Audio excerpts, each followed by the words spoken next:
Bonjour à tous et bienvenue pour ce nouveau numéro des Jeudis du CNIAP, notre cycle de webinaires que vous retrouvez toutes les semaines de 17 h à 17 h 45 hors vacances scolaires et qui vous propose d'aborder les rubriques cœur de métier de nos établissements. Ce soir, un webinaire un peu particulier, un webinaire à deux voix pour revenir sur le rapport de la mission d'information sur l'enseignement agricole du Sénat, rapport qui a été rendu en octobre 2021 et remis à Julien Denormandie, ministre de l'Agriculture. Nous accueillons Madame Nathalie Delattre, vice-présidente du Sénat, sénatrice de Gironde et rapporteure de la mission d'information sur l'enseignement agricole du Sénat, ainsi que Monsieur Poussin, secrétaire général du CNIAP.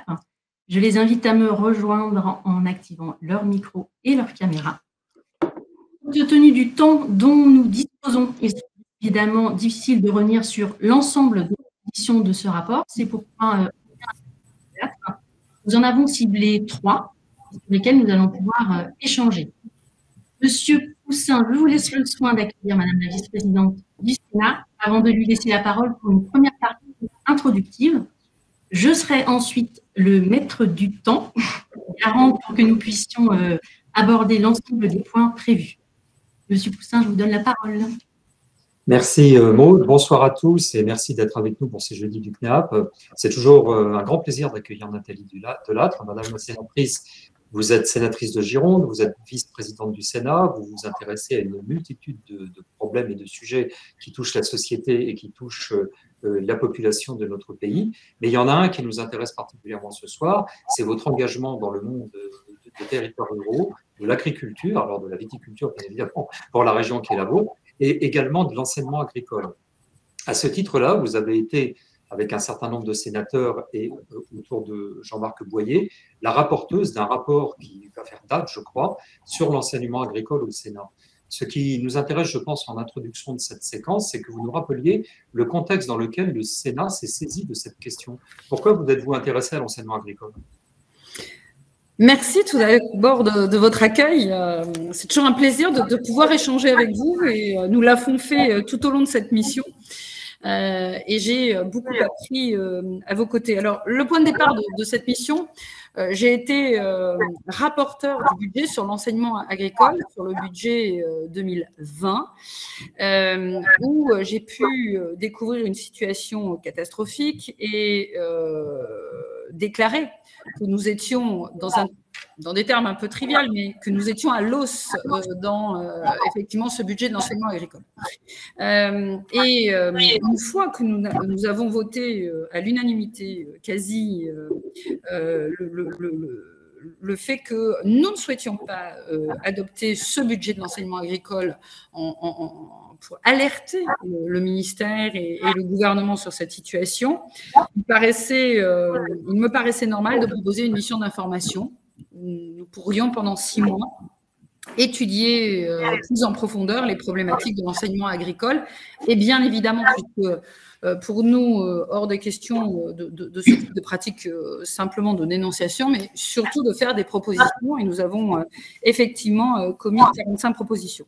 Donc le point de départ, c'est bien ce constat sur le budget 2020, une dégradation de l'attribution budgétaire et des conditions de travail de l'ensemble des personnels, des établissements, de l'enseignement privé et public.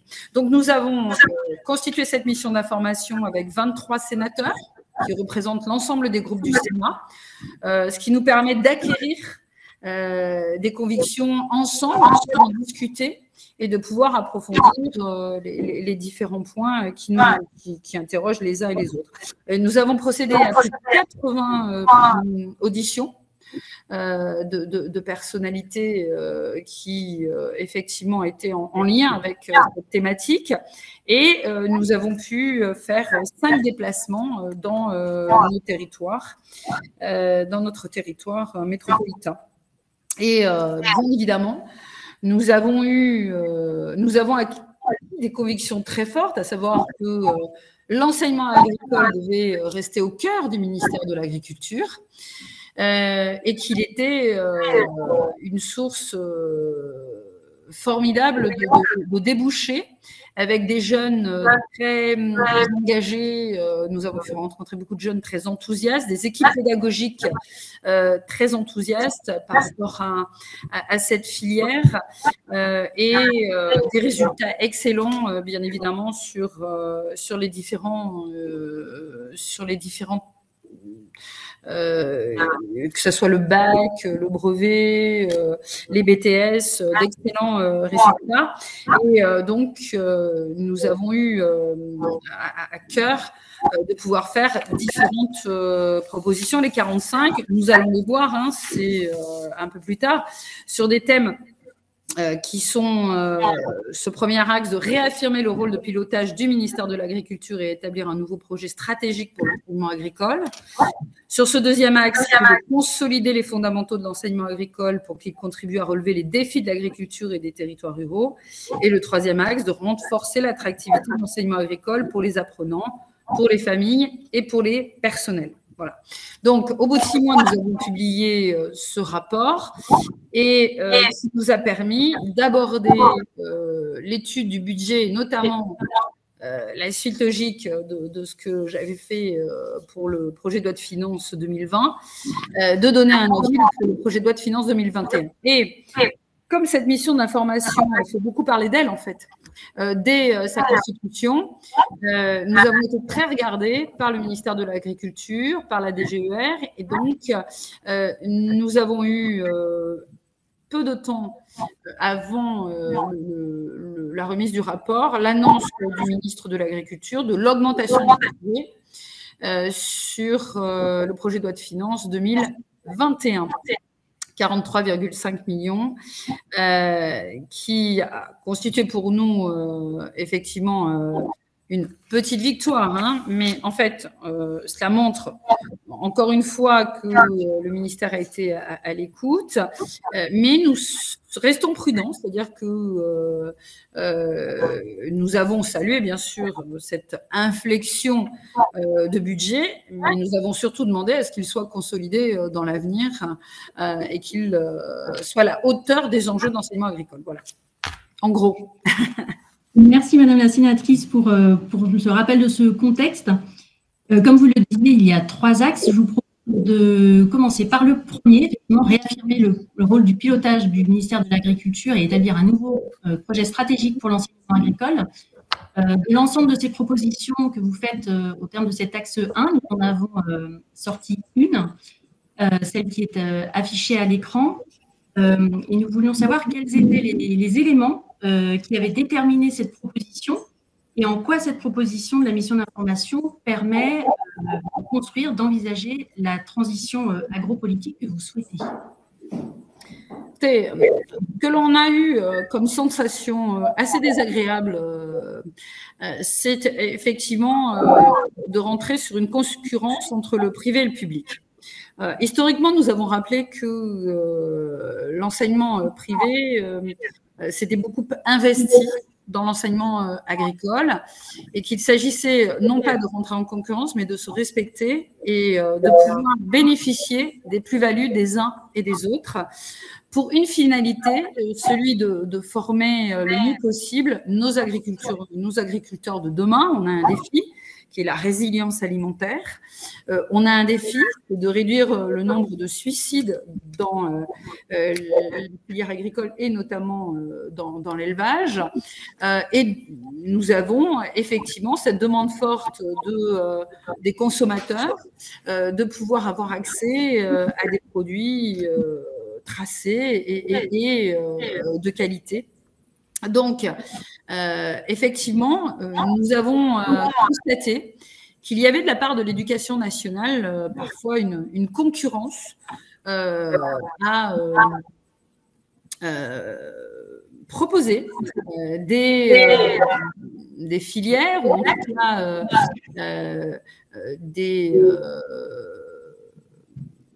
une offre de formation qui était proposée des fois à quelques kilomètres de là par d'autres établissements. Donc, partant de là, en fait, nous avons eu toute une discussion sur faut-il passer à l'éducation nationale, puisqu'il y a un syndicat majoritaire des enseignants du public qui ont formulé cette demande, qui nous ont en tout cas formulé cette demande de passer à l'éducation nationale. Et là, effectivement, nous avons pris une position très forte de l'ensemble des sénateurs de la mission, puis relayée par l'ensemble des sénateurs dans l'hémicycle, de dire non, nous avons là la chance d'avoir une filière qui est très impliquée dans son enseignement direct, l'enseignement agricole. Il faut donc la garder au sein du ministère de l'Agriculture et faire en sorte que tous les partenaires qui ont une compétence autour de cette filière, eh bien, que nous arrivions à les regrouper et avoir des interlocuteurs qui puissent s'entendre sur cette carte de formation, en tout cas au sein du ministère de l'Agriculture, que le ministère de l'Agriculture garde le pilotage, que la profession, qui est très impliquée dans les conseils d'administration des établissements, dans le tutorat, dans la pédagogie, dans l'entourage des étudiants ou des élèves, des apprenants, eh bien, que l'on garde en fait ce modèle, cette excellence du modèle partenarial et d'implication pour qu'il y ait cette co-construction dans cet enseignement agricole. Donc voilà, pour nous, c'est effectivement, c'est pour ça que nous l'avons mis quasi en premier dans les propositions, c'est vraiment le cœur du réacteur, c'est que nous puissions aujourd'hui continuer à décider au sein du ministère de l'Agriculture de l'avenir de l'enseignement agricole et peser, puisque c'est la moitié du budget du ministère de l'Agriculture, l'enseignement agricole. Donc, ça veut dire continuer à peser sur les enjeux. Enfin, en tout cas, c'est une grosse partie du budget du ministère de l'Agriculture. Alors que si nous passions à l'éducation nationale, ce serait vraiment le pot de terre contre le pot de fer. Donc, on serait vraiment une partie symbolique. Et là, nous ne pourrions pas négocier dans les meilleures conditions. Mais en tout cas, nous avons une identité forte et la garder au sein du ministère de l'Agriculture est à notre sens, la seule voie possible. Alors, Monsieur Poussin, cette proposition, elle fait écho à la plus-value éducative de l'enseignement agricole et aux 5 missions de l'enseignement agricole dont la mise en œuvre pourrait être un indicateur de performance, comme le suggère cette proposition. Il faut l'espérer en tous les cas. Dans la première partie du rapport, on parle d'une stratégie pour demain pour l'enseignement agricole avec, comme l'a dit la sénatrice Delattre à l'instant, le choix, et c'est un choix politique fort, de dire qu'un ministère dédié, le ministère de l'Agriculture, doit porter un enseignement qui touche à cette question-là. Voilà le premier élément de réponse. C'est un engagement, c'est ça ce que signifie probablement l'expression agropolitique, qui n'est pas une expression si courante que ça, d'une certaine manière. Donc, en tous les cas, c'est comme ça qu'on l'a lu et qui nous convient bien. Il faut reconnaître que c'est une particularité française que d'avoir un enseignement agricole qui soit attaché à un autre ministère que celui qu'on va appeler de l'éducation nationale. Dans la plupart des pays européens, c'est globalisé dans un ministère de la formation, éventuellement de la formation professionnelle par ailleurs. Et pourquoi est-ce qu'il faut conserver cette stratégie-là? Parce que tout simplement, et vous l'avez dit, Madame la sénatrice, la profession est extrêmement impliquée dans le dispositif. Et que le rôle d'un enseignement professionnel agricole, c'est d'être au service des jeunes qui forment ces clients, qui sont eux-mêmes, en fait, demain, au service des branches professionnelles du secteur en question et bien évidemment des territoires, puisque à travers les 5 missions, nous n'avons pas que la mission d'enseignement à satisfaire, mais nous en avons 4 autres, dont la seconde, qui est pour nous très très importante au niveau du réseau CNEAP, c'est cette mission de contribution à l'animation et à la dynamique des territoires. Pour nous, si vous voulez, les formations professionnelles, c'est ça notre plus-value. Elles sont intimement liées à la formation de la personne qui va contribuer, la personne d'une part, la formation de l'autre, à cette animation territoriale. Si les territoires ruraux principalement, mais pas que, ne sont pas dynamiques en France, on va créer ou on va intensifier cette fracture qui est dramatique, me semble-t-il, entre les zones urbaines et les zones rurales. C'est un enjeu de société majeur. Donc, l'enseignement agricole attaché à un ministère dédié avec des professions impliquées dans cette dynamique constitue une véritable plus-value. La deuxième chose, pour aller très vite dans les réponses, c'est probablement le fait qu'il faut qu'on arrive à articuler la cohérence de la carte de formation entre ce que l'Éducation nationale propose et le ministère de l'Agriculture, parce qu'il est vrai qu'il peut y avoir sur certains territoires concurrence, quand il devrait y avoir complémentarité des formations, ne serait-ce que dans un sain usage des budgets qui sont alloués au ministère en question. Complémentarité renforcée par l'idée d'une diversification de l'offre de formation qui permet à chaque territoire et à chaque jeune et à chaque type en fait, de famille de métier de trouver une réponse. Il me semble que l'enseignement agricole peut apporter des réponses qui sont complémentaires. Elles ne sont pas meilleures ou moins bonnes, ce n'est pas le sujet. Elles sont complémentaires de ce que les collègues de l'Éducation nationale peuvent apporter. C'est pour ça, en fait, que cette première proposition-là, elle nous convient bien. Alors, je vous propose toujours, question de temps, de passer au deuxième axe, donc consolider les fondamentaux de l'enseignement agricole pour qu'il contribue à relever les défis de l'agriculture et des territoires ruraux. Cette notion de territoire, c'est un enjeu très fort.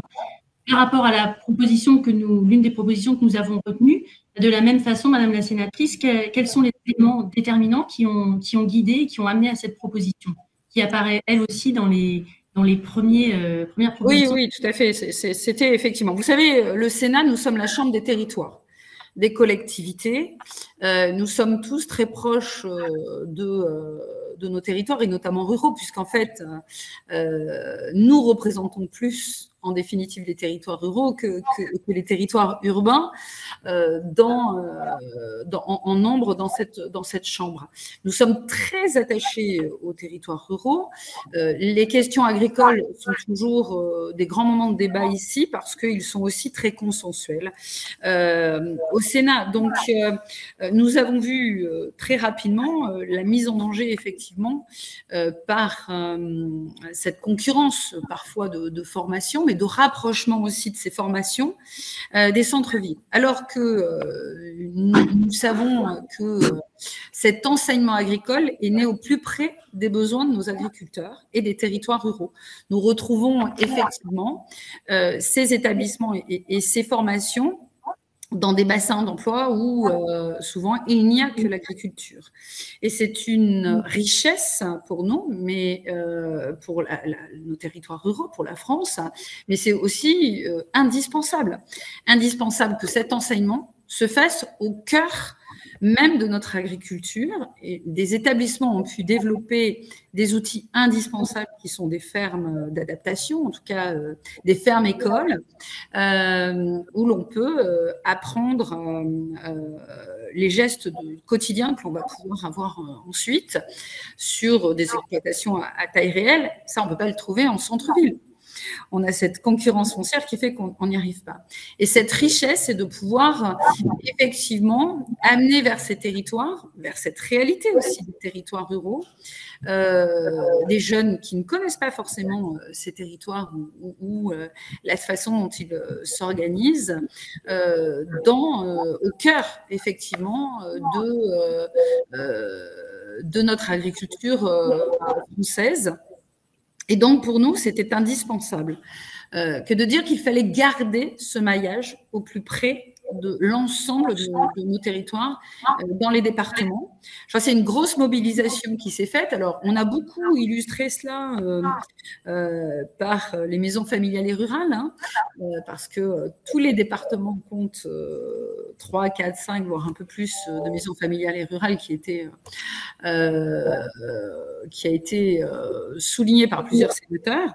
Mais nous avons très vite fait le parallèle avec l'ensemble et notamment les formations CNEAP qui sont proposées à travers tout le territoire. Et c'est vrai, comme vous le rappeliez, Monsieur Poussin, c'est effectivement l'une des missions, des 5 piliers de la mission de cet enseignement agricole, c'est celui de faire vivre nos territoires. Et on l'a bien vu là, avec la crise sanitaire que nous venons de traverser, qui n'est pas finie. L'enjeu au plus près de ces territoires, l'enjeu qui s'est fait jour assez rapidement sur le ravitaillement, sur la façon dont on allait pouvoir effectivement dans le cadre de ces difficultés sanitaires, savoir, ça a été une des préoccupations des Français, savoir effectivement comment ils allaient pouvoir se nourrir. Vous vous rappelez de cette campagne aussi de bénévoles qui a été lancée pour aider les agriculteurs. Il y a eu quand même une mobilisation qui a pu du coup permettre parfois à l'enseignement agricole et à l'agriculture de pouvoir rénover son image, de pouvoir être approché par des gens qui ne sont pas du milieu agricole et qui aujourd'hui eh bien, ont envie de tenter cette aventure dans l'agriculture. Alors, cette notion de territoire, effectivement, elle est au cœur de nos préoccupations. Notre slogan, former, éduquer, agir pour nos territoires. Monsieur Poussin, cette notion primordiale pour l'enseignement agricole, on parle des lycées des territoires, mais aussi et de plus en plus des lycées des transitions. Mais oui, en fait, mais c'est parce que tout ça, c'est une logique. Le mot-clé, je crois, de la proposition du rapport, c'est le mot attractivité. La question de l'enseignement agricole, c'est l'attractivité qu'il peut avoir. Mais comment est-on attractif? C'est pas si facile que ça. L'attractivité, c'est une capacité de répondre en fait à des demandes, à des besoins territoriaux et à des besoins de population. Ça veut dire que l'enseignement agricole, il se positionne. Et vous remarquez, je ne parle pas que du CNEAP. Hein, on le fait peut-être mieux que les autres. Je plaisante, mais sur l'enseignement agricole en général, on a, je crois, une écoute très particulière, très attentive des besoins du territoire et des populations. À partir de ce moment-là, c'est vrai que notre projet, il s'est basé sur quelque chose d'assez simple, en fait. Comme on est parti des 5 missions, on est parti de l'idée qu'un établissement agricole était un centre de ressources pour son territoire et pour la population, parce qu'il permet en fait de développer une multitude de choses, des plateaux techniques, des ressources humaines, des domaines fonciers, des exploitations annexées comme Madame la sénatrice le rappelait tout à l'heure, etc. La deuxième chose, c'est que ce centre de ressources, il va faire du lycée, qui est un lieu de formation au départ, un lieu bien plus riche que ça. Il va devenir un lycée des territoires qui va permettre cette diversification des activités de l'établissement parce que tout simplement, il y a une diversification des attentes. Mais comme on est aujourd'hui dans une société qui est en profonde transition, la crise qu'on connaît, la crise sociétale, enfin il y a des analyses comme ça qui se développent, elle n'est pas intelligible si on n'a pas compris qu'elle est liée à une transition extrêmement rapide. Alors certains peuvent peut-être considérer qu'elle est trop lente, c'est un autre sujet, mais en tous les cas, des transitions qui sont extrêmement rapides, qui vont faire que les lieux de formation, et entre autres les lycées professionnels, et entre autres les lycées professionnels agricoles, vont devenir des acteurs majeurs de ça. Donc nous, notre point, c'est ça. 5 missions, une attractivité, un centre de ressources pour un territoire, un lycée des territoires, un lycée des transitions, et le mot transition doit être mis au pluriel parce qu'il porte sur une multitude de sujets. Donc si on arrive en fait à faire ça, on remplira complètement nos missions et on aura ce rôle très important à jouer. Il est important aussi que les élus politiques des territoires ruraux principalement, et également les branches professionnelles, les différents acteurs économiques et sociaux, prennent conscience qu'ils ont des partenariats intelligents, il faut les inventer, dans les spécificités territoriales, à bâtir avec les lycées.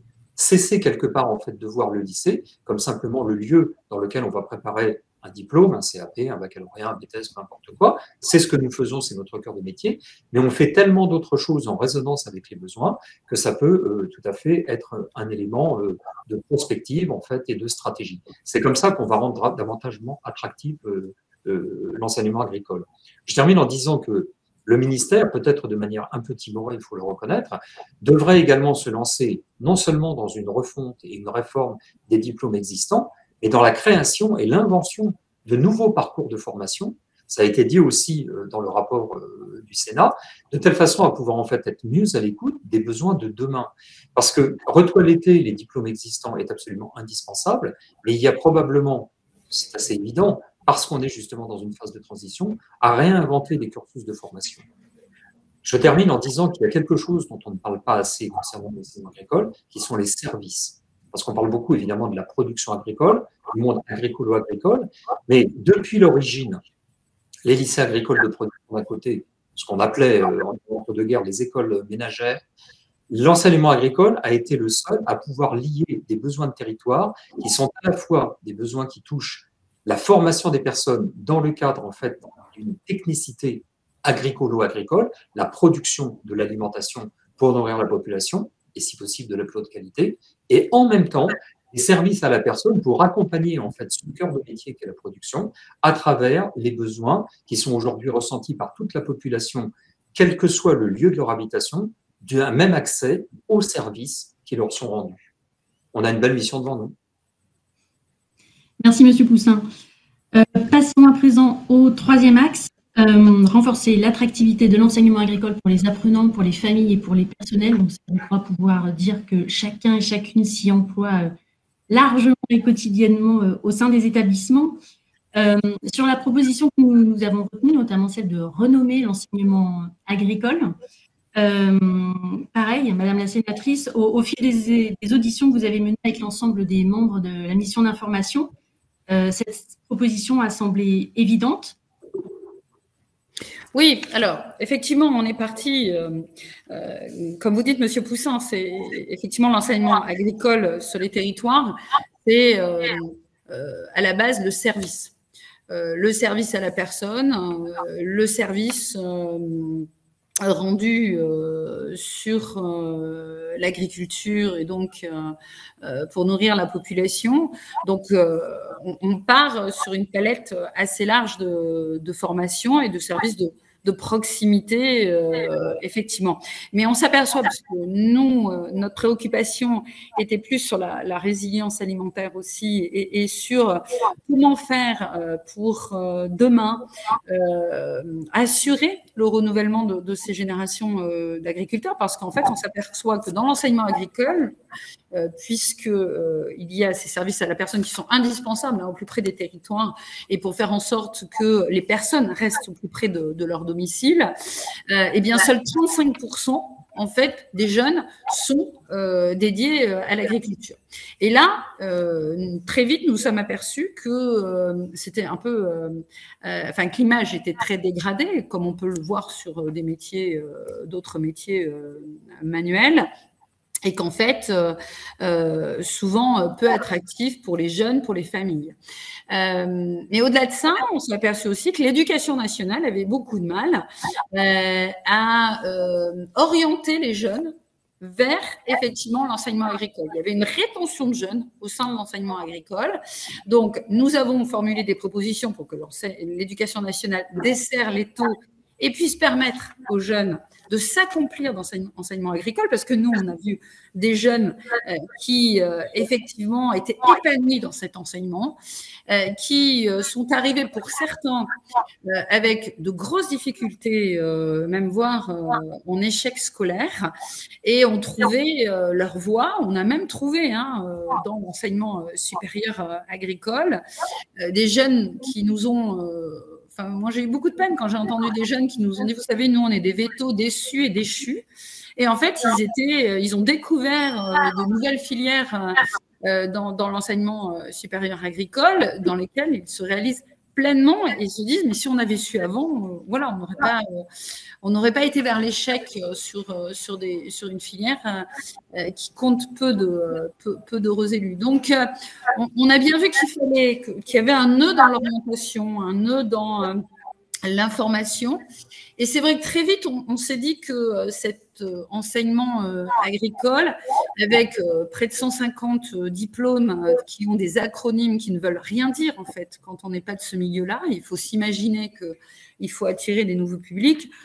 C'était des fois rédhibitoire de pouvoir s'investir. Donc, il fallait aussi rénover l'image et coller plus avec l'image actuelle de l'enseignement agricole et évoluer sur ces sciences du vivant. Et je crois qu'il y a beaucoup d'établissements qui ont commencé à changer la dénomination de leur filière. Et c'est vrai que les jeunes nous ont dit que ça correspondait quand même à quelque chose de plus porteur en image. Et puis, nous avons aussi indiqué que eh bien, il y a pas mal de jeunes qui ont envie aussi de ne pas faire que de la production, mais de la vente, et d'être aguerris en matière management. Donc, il fallait aussi renforcer les études de comptabilité, de vente, commerce, en fait, de voir un peu ça comme ces nouvelles formations aux start-upers. Donc voilà, il y a quand même toute une modification d'image à opérer. Je pense que le socle de formation est extraordinaire, mais on sait aujourd'hui quel est le poids de la communication, des images et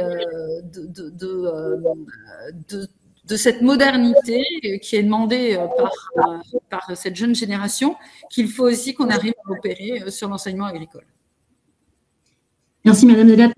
Monsieur Poussin, il semble logique de penser que l'évolution de cette domination de l'enseignement agricole serait salutaire.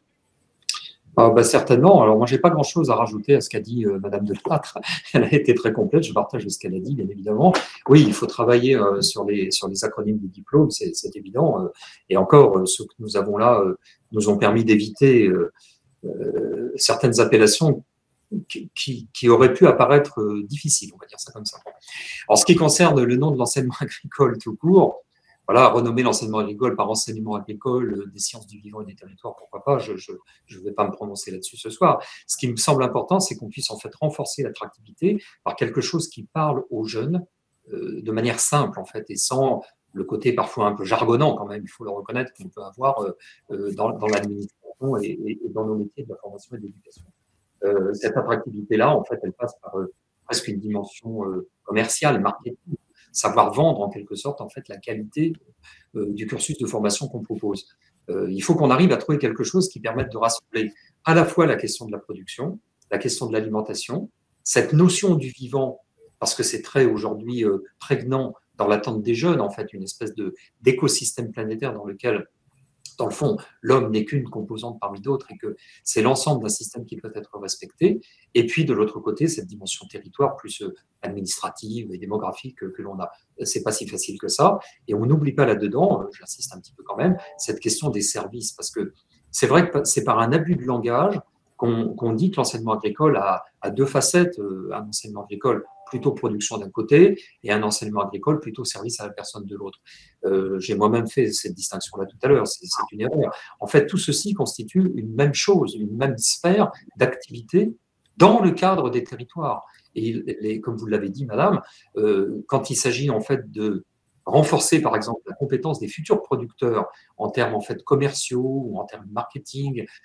C'est exactement ce que les agriculteurs ont fait depuis bien longtemps en ouvrant leurs exploitations dans l'accueil à la ferme, en créant des gîtes ruraux qui constituent en fait des compléments de revenus qui sont indispensables. On sait qu'on ne va pas revenir ici sur la question de la rémunération des agriculteurs en France, mais c'est quand même un vrai sujet. Et cette diversification d'activités-là, il faut qu'en fait l'enseignement agricole puisse s'en saisir pour montrer qu'on est bel et bien dans une cohérence territoriale, une offre globale en fait de services apportés, que ce soit du service de la production, du service à la personne ou des services transverses fonction support type technico-commercial, disons, de manière simple. Et c'est ça, en fait, qui est pour moi l'avenir. Donc, il faut qu'on arrive à trouver une appellation pour l'enseignement agricole qui évite le côté catalogue, parce qu'on pourrait ajouter comme ça toute une série de noms ou d'adjectifs qui finiraient par en perdre le sens, et pour autant, en fait, désenclave quelque part la notion d'enseignement agricole de la production stricto sensu, qui n'est qu'une partie de son activité. L'enseignement agricole fait tellement de choses. Donc, la quadrature du cercle, c'est révéler dans un titre court, très explicite, parfaitement intelligible pour tout le monde, la diversité énorme de ce qu'il propose. Monsieur Poussin, Madame la sénatrice, merci beaucoup pour ces échanges croisés. Madame la sénatrice, je sais que vous avez un train qui vous attend. Nous allons devoir vous libérer un petit peu plus tôt. En tout cas, merci beaucoup et merci de vos contributions qui sont aussi riches et puis merci de tout ce que vous faites pour ces jeunes qui le méritent. Merci beaucoup. À bientôt. Merci madame de votre présence. Bon retour à Bordeaux. À très bientôt. À bientôt. Au revoir. Alors, quant à nous, du coup, moi, il faut que je reste alors. Vous devez rester, monsieur Poussin. Il n'y avait pas de questions, mais des commentaires que l'on transmettra à Madame Delattre sur, donc je vous les livre. René Versmith, donc est chef d'établissement de l'IETP de Wamil, établissement dans lequel Nathalie Delattre s'est rendue lors des visites d'établissement avec les sénateurs. Donc, il a remercié pour la connaissance de notre enseignement et de ses spécificités et qui tenait à la remercier. Donc, les remerciements seront transmis, compte sur moi. Et puis, Morgane Kermarek du lycée de La Roche-sur-Yon qui regrettait peut-être un peu le fait que dans le rapport, l'accent ne soit pas assez mis sur les missions des établissements agricoles, les fameuses 5 missions dont on a parlé, sur l'axe 1, sur la connexion effectivement entre les propositions et les missions. Les missions pouvant être des fameux façons dont on pourrait mesurer la qualité de l'enseignement. Voilà, donc ce sont les 2 remarques qui ont été faites. Du coup, il me reste à vous dire les prochains rendez-vous. Alors, la semaine prochaine, changement de sujet radical. Et c'est une demande en fait du terrain qui nous a été faite l'année dernière. Donc, on vous proposera un webinaire jeudi 27 janvier sur la retraite pour les enseignants de droit public, comment bien s'y préparer et la réussir. La semaine du 10 janvier, on aura des échanges autour du compte personnel de formation. Donc, le lien d'inscription sera disponible normalement en début de semaine prochaine. Il ne l'était pas encore jusqu'à présent. Et enfin, le jeudi 17 février, nous aurons des représentants de l'EP pour voir comment on peut développer nos relations avec la branche au niveau des établissements. Voilà, donc merci à tous d'avoir participé à ce webinaire. On est heureux d'avoir Madame Delattre à cette occasion échanger sur ce rapport dont on doit, je pense, s'inspirer. Bien entendu, vous aurez accès au replay de ce webinaire dès ce soir ou demain. Et je vous joindrai à nouveau à cette occasion la synthèse du rapport qui reprend les 45 propositions, mais de manière synthétique. Voilà, Monsieur Poussin, avez-vous quelque chose à ajouter pour clore ce webinaire ? Non, merci d'avoir permis cet échange avec Nathalie Delattre. Nathalie Delattre est vraiment un atout pour nous au Sénat. Elle a fait un travail considérable avec l'équipe de sénateurs. Et c'est quelqu'un en fait qui est très à l'écoute de l'enseignement agricole. Elle connaît très bien ce sujet-là et on sait qu'on peut compter sur elle. Donc, on aura, j'imagine, dans les mois à venir, ça n'échappe à personne quand même qu'on est dans une phase préélectorale extrêmement intensive, probablement à rechercher son appui, entre autres dans les discussions budgétaires de l'automne. Merci en tous les cas à tous. Merci à tous et à très bientôt. Au revoir. Au revoir.